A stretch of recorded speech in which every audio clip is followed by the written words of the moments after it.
नमस्कार मित्रों, मैं सतवीर चौधरी स्वागत करता हूं आप सभी का आपके अपने चैनल फिजिक्स प्लेटफॉर्म में।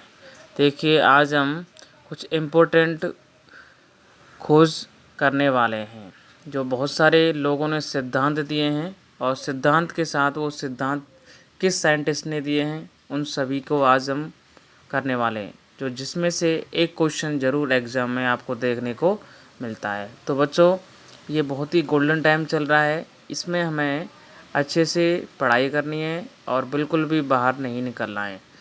चलिए बच्चों, स्टार्ट करते हैं। फर्स्ट है आपके पास, इलेक्ट्रॉन की खोज किसने की।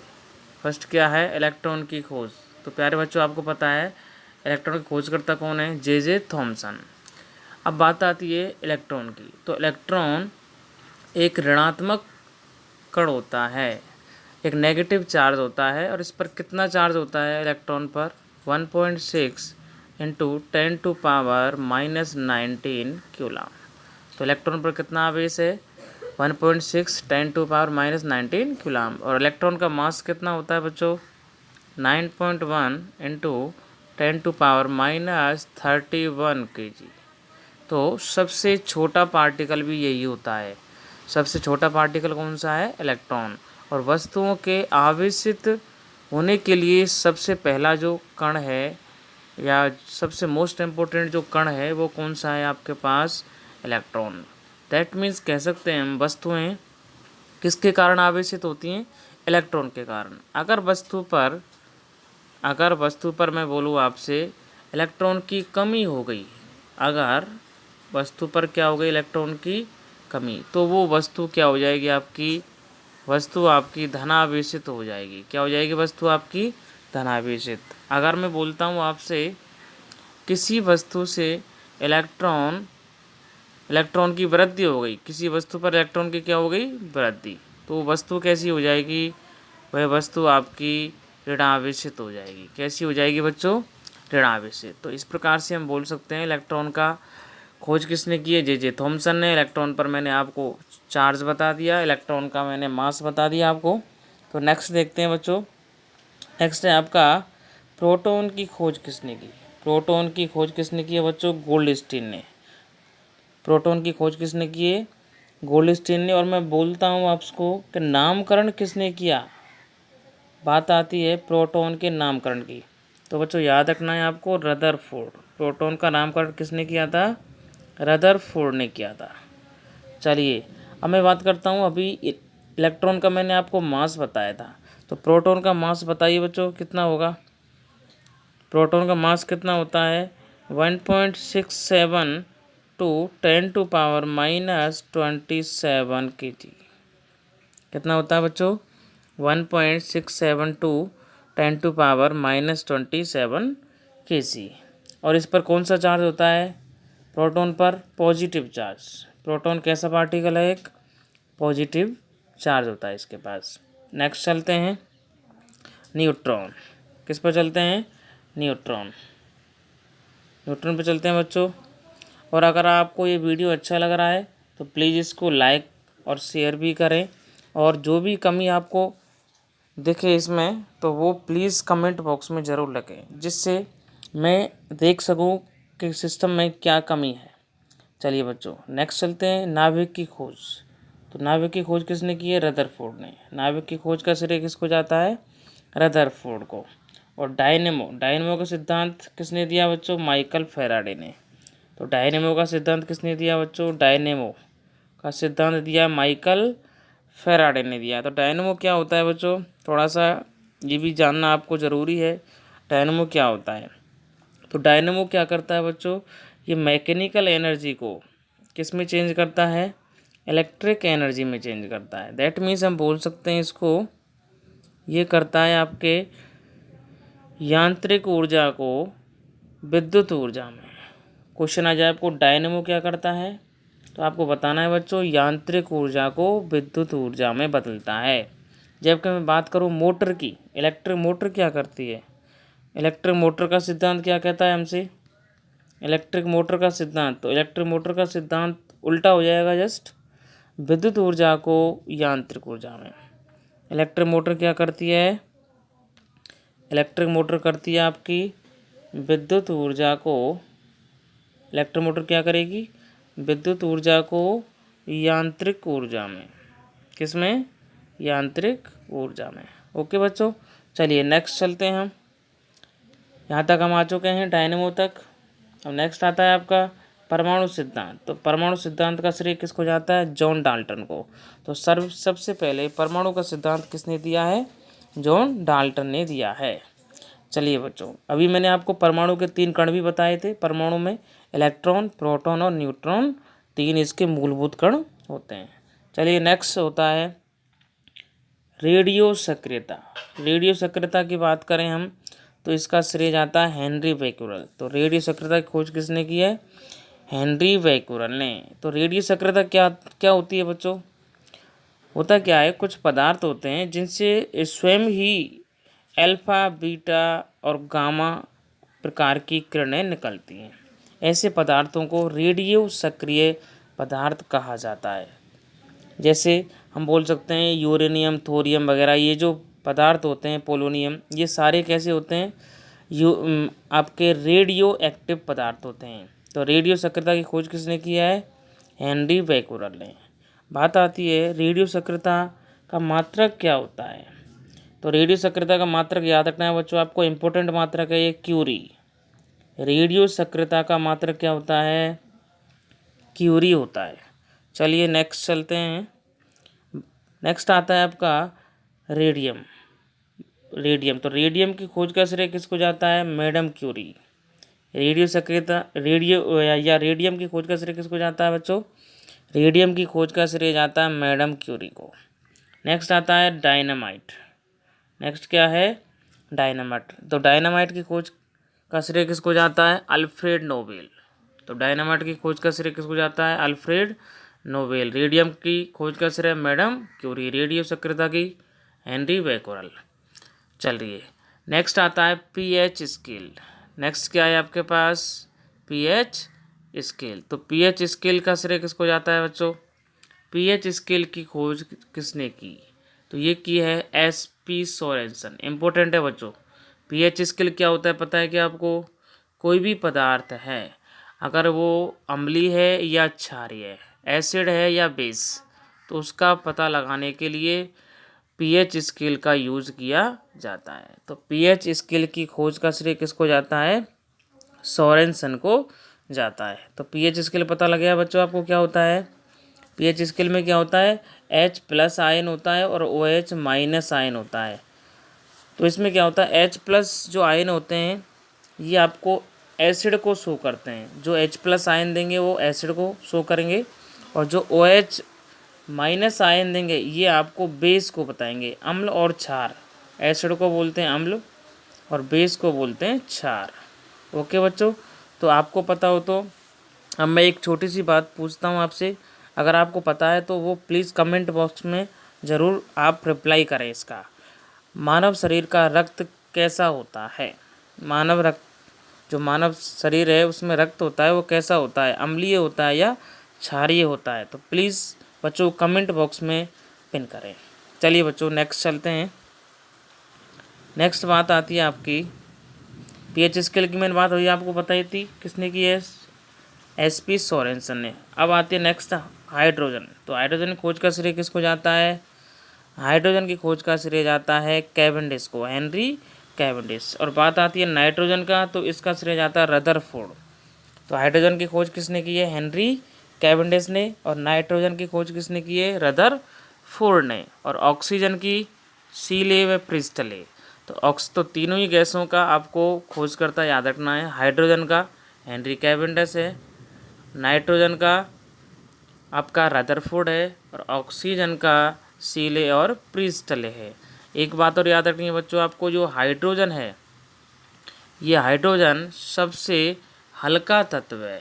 हाइड्रोजन क्या है, सबसे हल्का तत्व है और गैस भी है। और हाइड्रोजन एक, इसको आवारा तत्व भी कहा जाता है। हाइड्रोजन को क्या कहा जाता है, आवारा तत्व। क्योंकि बच्चों आपको पता हो तो जो आवर्त सारणी है, पीरियोडिक टेबल है, उसमें इसका स्थान फिक्स नहीं था पहले, और बाद में जाके इसके स्थान को फिर फिक्स किया गया, जो फर्स्ट आपका वर्ग है उसमें रखा गया इसको। तो इस प्रकार से हम इसको आवारा तत्व बोलते हैं, सबसे हल्का तत्व है। और इस हाइड्रोजन को भविष्य का ईंधन कहा जाता है। हाइड्रोजन को क्या कहा जाता है? भविष्य का ईंधन कहा जाता है। हाइड्रोजन को भविष्य का ईंधन कहा जाता है, क्योंकि इसका द्रव हाइड्रोजन का यूज़, लिक्विड जो हाइड्रोजन है इसका यूज़ हम किस में करते हैं? जो आपके फाइटर प्लेन वगैरह या आपके जो वायुयान वगैरह होता है उसमें ईंधन के रूप में इसका उपयोग किया जाता है। एक बात और याद रखनी है बच्चों आपको हाइड्रोजन के बारे में, ये जो हाइड्रोजन होती है या हाइड्रोजन ये तत्व है, ये न्यूट्रॉन रहित तत्व है। हाइड्रोजन क्या है आपका? न्यूट्रॉन रहित तत्व, इसमें न्यूट्रॉन नहीं होता है। और हाइड्रोजन के 3 समस्थानिक होते हैं। हाइड्रोजन के समस्थानिक कितने होते हैं बच्चों? 3। कौन कौन से होते हैं? 1H1, 1H2, 1H3। तो 3 प्रकार के समस्थानिक है। अब कुछ लोग सोच रहे होंगे सर ये समस्थानिक क्या होते हैं? इनको बोलते हैं आइसोटोप्स। दैट मीन्स जिसमें प्रोटॉन की संख्या क्या होती है? समान होती है। वे पदार्थ क्या कहलाते हैं? समस्थानिक। प्रोटॉन मीन्स जिसमें परमाणु क्रमांक, जिन तत्वों का परमाणु क्रमांक कैसा होता है? समान, जबकि परमाणु भार अलग अलग हो, उन सभी को क्या कहते हैं? हम समस्थानिक बोलते हैं, आइसोटोप्स बोलते हैं। तो हाइड्रोजन के 3 समस्थानिक होते हैं। पहले का नाम होता है प्रोटोरियम। पहले का नाम क्या होता है? प्रोटोरियम। दूसरे का होता है ड्यूटेरियम। दूसरे का नाम क्या होता है? ड्यूटेरियम, प्रोटोरियम और ट्रिटियम। 1H3 को क्या बोलते हैं हम? ट्रिटियम। ओके बच्चों, ये जो ड्यूटेरियम होता है 1H2, कौन से की बात कर रहा हूँ बच्चों मैं? ये जो 1H2 होता है ड्यूटेरियम, इसका उपयोग भारी जल में किया जाता है। भारी जल के निर्माण में ड्यूटेरियम का यूज़ किया जाता है, क्योंकि भारी जल का जो फॉर्मूला होता है बच्चों वो होता है D2O, भारी जल। और इसका उपयोग कहाँ करते हैं? आपके कंट्रोलिंग के लिए करते हैं। जो न्यूक्लियर रिएक्टर होती हैं, नाभिकीय अभिक्रियाएं होती हैं या नाभिकीय जो भट्टी होती है, परमाणु भट्टी में नियंत्रण के लिए D2O या जिसको भारी जल के नाम से जाना जाता है उसका उपयोग किया जाता है। और बच्चों इसका जो मैं बोलूँ जो परमाणु भार होता है भारी जल का कितना होता है वो बताइए आप? भारी जल का परमाणु भार कितना होता है? सामान्य जल का तो आपको पता ही होगा, H2 होता है सामान्य जल। सामान्य जल कितना होता है? H2। इसका परमाणु भार कितना होता है? 18। टोटल कितना होता है इसका परमाणु भार? 18, क्योंकि हाइड्रोजन 2 हो गए, इसके 2 और ऑक्सीजन का होता है आपका 16। 16 और 2 कितने हो गए? 18। जबकि भारी जल की आपसे बात करें तो बच्चों आपको याद रखना है भारी जल का परमाणु भार होता है 20। भारी जल का परमाणु भार कितना होता है? 20। चलिए एक क्वेश्चन आपको मैं कमेंट बॉक्स में आपको देना है, बताना है मेरे को, भारी जल की खोज किसने की थी? क्वेश्चन है बच्चों मेरा, सुन लो फिर से। भारी जल की खोज का श्रेय किसको जाता है? भारी जल की खोज किसने की है ये बच्चों आपको बताना है क्वेश्चन। चलिए मैं नेक्स्ट क्वेश्चन पे चलता हूँ।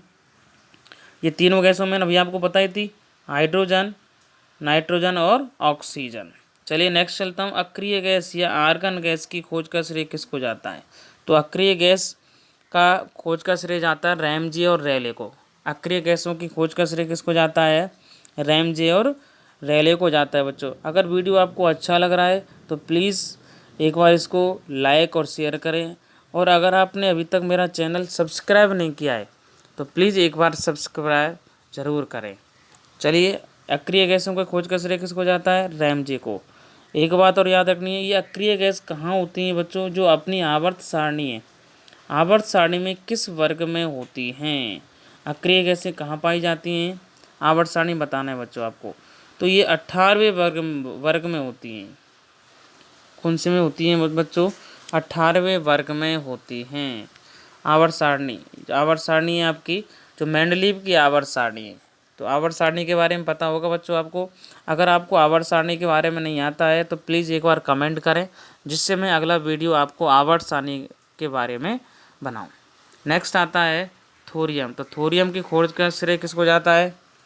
थोरियम की खोज का श्रेय जाता है बच्चों वर्जिलियस को। किसको जाता है? वर्जिलियस। नेक्स्ट आता है टेलीविज़न की खोज का श्रेय किसको जाता है? J.L. वेयर्ड। टेलीविज़न की खोज का श्रेय किसको जाता है बच्चों? J.L. वेयर्ड। नेक्स्ट चलिए, नेक्स्ट आता है आपका टेलीविजन खोज का श्रेय किसको जाता है? जे.एल. वेयर्ड को। फिर आता है आपका बैरोमीटर। कौन सा आता है बच्चों? बैरोमीटर। तो बैरोमीटर की बात करते हैं हम। बैरोमीटर, तो बैरोमीटर की खोज का श्रेय किसको जाता है? टॉर्सली। बैरोमीटर की खोज का श्रेय किसको जाता है बच्चों? बैरोमीटर। पता है क्या बैरोमीटर क्या होता है? ये वायुमंडलीय दाब मापने का यंत्र होता है। वायुमंडलीय जो दाब है, अपने वातावरण में वायु है, तो वायुमंडल का जो दाब मापा जाता है वो किसके द्वारा मापा जाता है? बैरोमीटर के द्वारा। तो जिसकी खोज का श्रेय किसको जाता है? टॉर्सली को जाता है। आगे बच्चों समझ में बैरोमीटर। या फिर मैं बात करूं, एक क्वेश्चन इसका ज़रूर आता है कि वायु पृथ्वी तल से ऊपर जाने पर ये जो वायु का दाब है वो क्या होता है? कम होता है या ज़्यादा होता है? बताइए बच्चों, क्वेश्चन है आपके सामने एक। अगर मैं बोलूँ आपसे, ये अपनी पृथ्वी है, ये पृथ्वी अपनी, और पृथ्वी से ऊपर जाने पर, कुछ हाइट पर जाने पर, जैसे पहाड़ पर्वत हैं अपने, वहाँ पर जाने पर आपने देखा होगा हमें सांस लेने में तकलीफ़ होती है, कठिनाई होती है। तो सांस लेने में तकलीफ़ हमें क्यों होती है, या खाना देरी से बनता है? इसका कारण क्या है? क्योंकि वायुमंडल दाब में कमी आ जाती है। क्वेश्चन आ जाए आपको, पृथ्वी तल से ऊपर जाने पर वायुमंडलीय दाब क्या होता है? कम होता है या अधिक? तो बच्चों आपको बताना है वायुमंडल दाब में क्या आती है? कमी आती है, वायुमंडल दाब कम होता है। इसलिए हमें सांस लेने में भी क्या होती है? तकलीफ़ होती है, नाक से खून भी आ जाता है, या फिर आरबीसी की संख्या भी बढ़ जाती है। जो आरबीसी होती हैं, रेड ब्लड सेल्स होती हैं अपनी, लाल रुधिर कणिकाएँ होती हैं, उनमें भी क्या हो जाती है? वृद्धि हो जाती है, जिस कारण हमें वहाँ नाक से खून भी आने लगता है। तो बैरोमीटर के बारे में इतना इम्पोर्टेंट क्वेश्चन जो बातें थी मैंने आपको बताई बच्चों। कैसी लगी आपको ये भी आपको बताना है। वीडियो कैसा लग रहा है आपको? फिर बात आती है बैरोमीटर का ऊपर जाने पर वायुमंडल दाब कम हो जाता है। या फिर मैं बात करूं, जो बैरोग्राफ होता है इसका, जिससे वायुमंडल दाब मापा जाता है ग्राफ के द्वारा। अगर मैं बोलता हूं आपको, अगर इसका लेवल धीमे धीमे नीचे आ रहा है, अगर इसका लेवल धीमे धीमे नीचे आ रहा है, तो बच्चों याद रखना है आपको, बरसात होने की संभावना है या बारिश होने की संभावना है। और अगर इसका लेवल धीमे धीमे ऊपर जा रहा है, धीमे धीमे ऊपर जा रहा है, तो मौसम साफ रहने की संभावना है। मौसम कैसे रहने की संभावना है? साफ रहने की संभावना है। और इसका लेवल अचानक से नीचे आता है। क्वेश्चन आता है आपको, यदि बैरोमीटर का पाठ्यांक अचानक से नीचे आता है तो बच्चों किसकी संभावना है? आंधी तूफान आने की संभावना है। ये क्वेश्चन एग्जाम में कई बार पूछा जा चुका है। तो आंधी तूफान आने की संभावना कम होगी जब बैरोमीटर का पाठ्यांक तेज़ी से नीचे आता है। चलिए बच्चों नेक्स्ट पॉइंट पर चलते हैं। फिर आता है आपका खोज रेल इंजन की खोज। तो रेल इंजन की खोज किसने की? जॉर्ज स्टीफेंसन ने। क्वेश्चन आ जाए आपको, रेल इंजन की खोज किसने की? जॉर्ज स्टीफेंसन ने। अब मैं एक क्वेश्चन आपके लिए दे रहा हूँ बच्चों, जो आपका भाप का इंजन है, भाप के इंजन की खोज का श्रेय किसको जाता है? भाप इंजन की खोज का श्रेय किसको जाता है? रेल इंजन तो आपने बता दिया बच्चों, जॉर्ज स्टीफेंसन। जबकि मैं बात करूँ आपसे, भाप इंजन की खोज का श्रेय किसको जाता है, ये आपको मेरे को बताना है बच्चों। याद आ रहा है क्या किसी को? तो इसकी खोज का श्रेय जाता है जेम्स वाट को। किसको जाता है बच्चों? James Watt. भाप के इंजन का आविष्कार किसने किया था? जेम्स वाट ने। और मैं बात करूँ आपसे, अपने भारत में सर्वप्रथम ट्रेन कब चली थी? क्योंकि रेल इंजन का क्वेश्चन आ रहा है बच्चों, तो ये भी आपको पता होना चाहिए कि अपने इंडिया में ट्रेन कब चली थी। तो याद रखना बच्चों, 1853 में, 1853 में फर्स्ट ट्रेन चली थी। कहाँ से? बोरी बंदर से थाने, जिसको बोलते हैं बम्बई से थाने। बम्बई से थाने क्या चली थी? भारत में पहली ट्रेन चली थी बम्बई से थाने। बम्बई को पहले बोरी बंदर के नाम से जाना जाता था। तो कई बार अगर ऑप्शन में बम्बई नहीं आता है तो बोरी बंदर टू थाने आएगा। और इसमें कितने लोग सवार थे ये भी आपको पता होना चाहिए। 400 सवारी को लेके गई थी बच्चों ये। कितनी सवारी को लेके गई थी? 400 सवारी को लेके गई थी। और कितने किलोमीटर चली थी ये? 34 किलोमीटर। कितने किलोमीटर सफ़र तय किया था इसने? 34 किलोमीटर सफ़र तय किया था। और आज इस बोरी बंदर का नाम, एक बात और मैं बता देता हूँ बच्चों आपको, जो बम्बई है, बम्बई से ठाणे, ये बम्बई जो स्थान था इसको पहले बोरी बंदर के नाम से जाना जाता था, और इसका नाम चेंज करके अभी क्या कर दिया है 1988 में, इसको हम बोलते हैं Victoria terminal.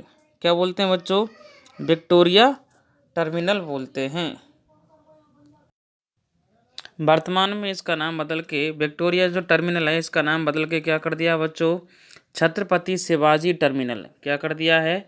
Chhatrapati Shivaji terminal इसका नाम बदल के कर दिया है। और ये जो विक्टोरिया टर्मिनल था इसका वास्तुकार भी एग्जाम में पूछा जाता है बच्चों, क्योंकि जो बोरी बंदर था उसको बाद में विक्टोरिया टर्मिनल कहा गया, और आज के टाइम में वर्तमान में छत्रपति शिवाजी टर्मिनल कहा गया।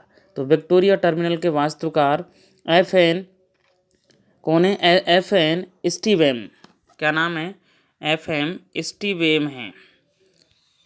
जो विक्टोरिया टर्मिनल है जो बॉम्बे के अंदर है, बहुत ही इंपॉर्टेंट है बच्चों। चलिए नेक्स्ट चलते हैं, ग्रामोफोन। नेक्स्ट क्या है? ग्रामोफोन। तो ग्रामोफोन का आविष्कार किसे कहा जाता है? एडिसन को। ग्रामोफोन का आविष्कार किसको कहा जाता है? एडिसन को। और नेक्स्ट और लास्ट आता है बच्चों दूरबीन। नेक्स्ट कौन सा है? दूरबीन। तो दूरबीन के आविष्कारक कौन है? गैलीलियो। कौन है बच्चों? गैलीलियो। तो प्लीज़ एक बार इस वीडियो को देखो, और आपको कैसा लगा मेरे को प्लीज़ एक बार कमेंट बॉक्स में ज़रूर रिप्लाई करें, जिससे मैं भी मोटिवेटेड होता रहूँ, जिससे आपको आगे वीडियो मिलती रहे। Okay, thank you.